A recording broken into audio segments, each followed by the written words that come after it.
And so when I went up there, I prayed the best that I could, because I just started crying from there, and it was just all these emotions going over me. And then when after all that happened, Father Mike had said when I had went up there, he had seen the Holy Spirit just emerge from my hands.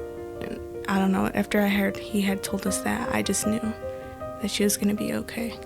Welcome to Open Seat, the podcast where we create a space for authentic conversations about faith, unfiltered and unapologetic. Here, we believe that every story matters. Whether you're questioning, seeking, or steadfast in your beliefs, you'll find something relatable in these heartfelt discussions. So grab your seat, get comfortable, and let's dive into today's story here at Open Seat. Today in the Open Seat, we are blessed to have Lupita Jimenez join us this morning. Good morning. Good morning. So, tell us a little bit about you. I go to Adrian High School. I play soccer, do swim, and I cheer. I also do orchestra too. And you're in what grade? 11th. So, one more year. I know. I'm already oh, no. They already gave us, our schedules for next year, and it just hit me really bad. You're graduating next year. I don't know. College and all that scares me a little. Do you know what you want to do? I want to be an architect. Architect? Mm-hmm. Okay. So are you taking, classes towards architecture now? Or? I haven't seen anything where I could, take, at least that I know of. But. And what made you decide to be an architect? I want to build castles. I've always, seen castles, and I've always been, so fascinated by them. And I was like, I want to build that. Yeah. Ever since I was a little kid, too, when I was, playing with my doll houses and stuff, I've always loved, yeah. That's awesome. I don't encounter many people who want to build castles, so that's pretty cool. So let's talk a little bit about who you are. When did you start going to church? Your parents made you when you were a kid, or? Yeah, ever since I was born, I've been going, yeah. Yeah. And what kind of things do you do in the church? When I was younger, I started, to help my mom would set up, I think, the sacristan, I think that's what it's called, yeah. I would, help her set up that stuff. I got to be an altar server, and then from then on, when I started getting my confirmation, I went to be a minister. Usually, 12 o'clock, we see your smiling face up there distributing communion, which is so good to see. It's always good for me when younger people get involved in the church, because then there's a lot of hope. There's a future. So what about distributing communion do you want to do, or what made you drawn to doing that ministry? Just ever since I was younger, I would just see people do it, and I just knew that I wanted to do it when I got older. So people just standing up there really encouraged me to be up there. Yeah. So is there anybody in particular who helped encourage your faith? You're oh, I want to be like this person, or I really like the way this person shows me God in their life. When I kind of the younger people, like Karen, when I would see her up there, it would kind of a little bit encourage me to be up there.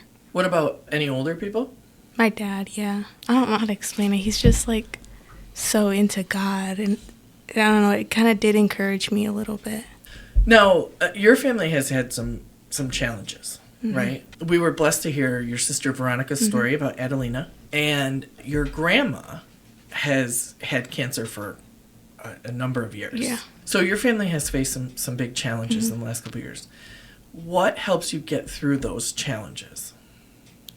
They're miracles, honestly. Their stories help me believe and to know that there's something out there that's helping us, and to continue our faith. When you say miracles, can you explain that a little bit more? What about them are miracles to you? Something that's abnormal that should have never happened, but it did happen. Right. Your sister's made an amazing recovery from that stroke, and Adelina is perfect.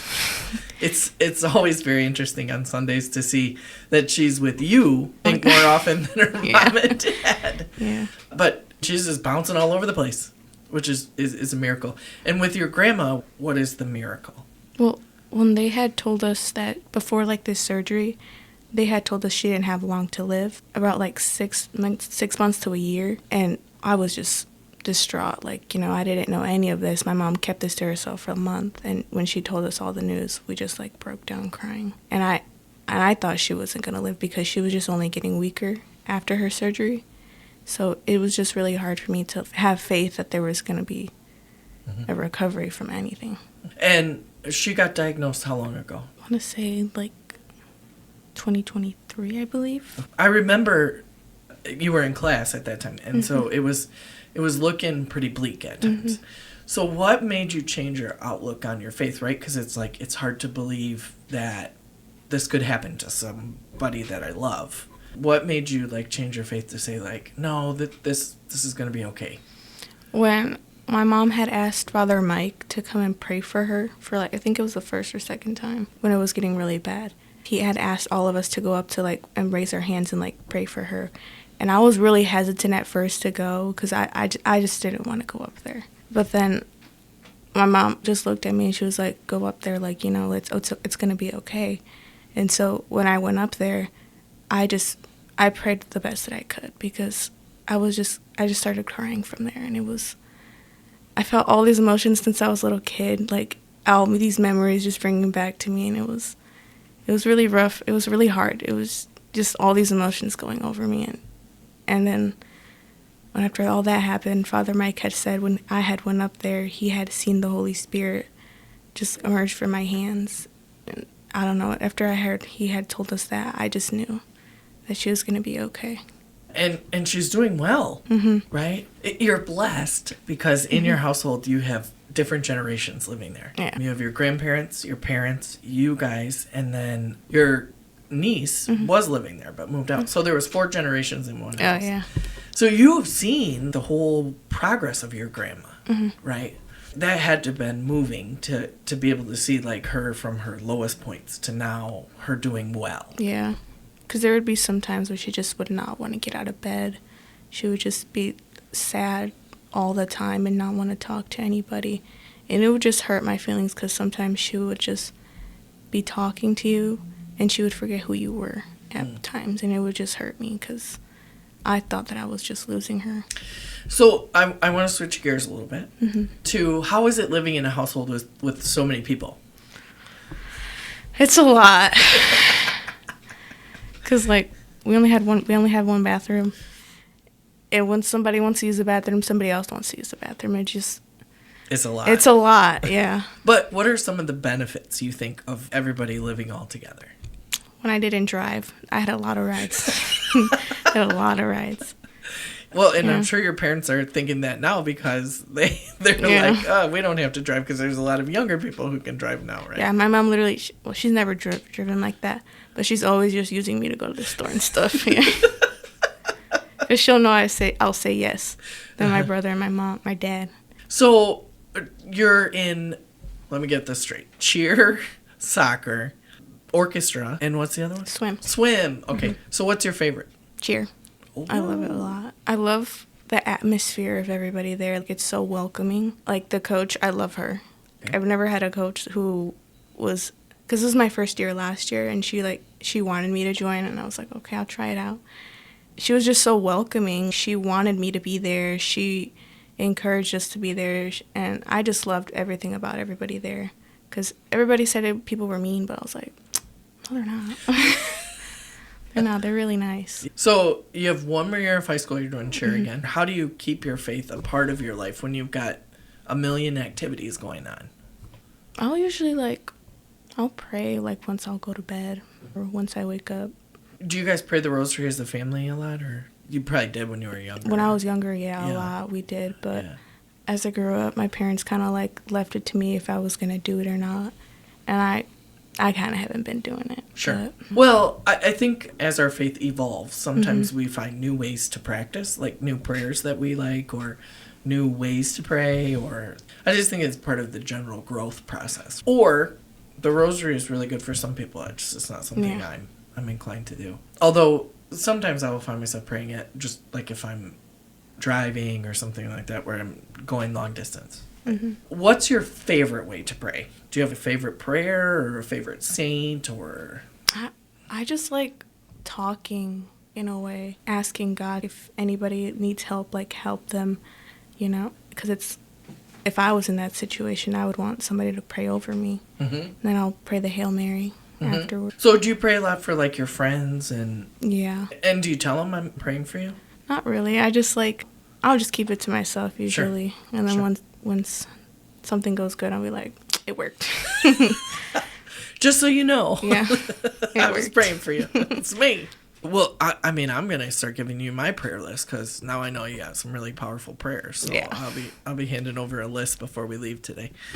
What piece of advice would you give young people who are in the church? Don't get discouraged. When I was younger, there would be some people who, still now to this day, there have been people that would talk about me in the church, saying, oh, you're not supposed to dress like this. Oh, you can't do that. You can't wear your hair like this. And that kind of did bring me down a little bit to stop serving. So like, don't let adults, even if they're adults, don't let them bring you down, because it's disgusting. Like, why are we judging little kids? So is there ever a reason somebody gives you about the way you're supposed to dress? Like, instead of like, oh, you're just not supposed to wear that, do they have a reason for why they want you to dress a certain way? No, they just told me I couldn't.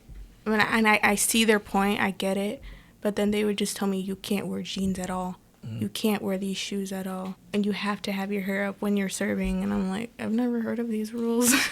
Well, and to be honest with you, at this point, I think it's just incredible that we have people, young people, who want to be in the church and serve.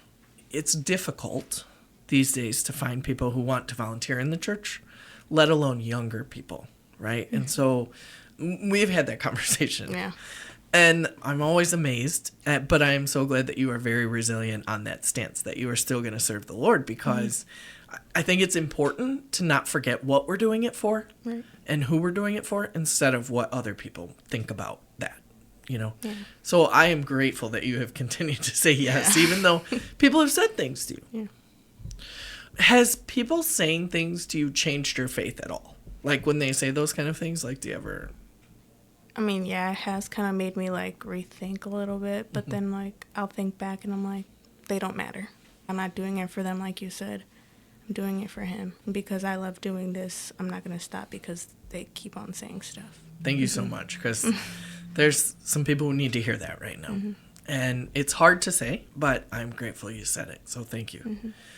Well, I am so grateful you joined us today and that you shared what you shared, because I have, from afar, saw you grow in your faith a little bit and walked a little bit of that journey with you. And you really are a truly special person. You have some amazing gifts, and I think the church is definitely going to look a little brighter with you in it. Let's hope. Once again, we thank you for joining us today. We hope that wherever you find an open seat in your life, you will invite someone to join you.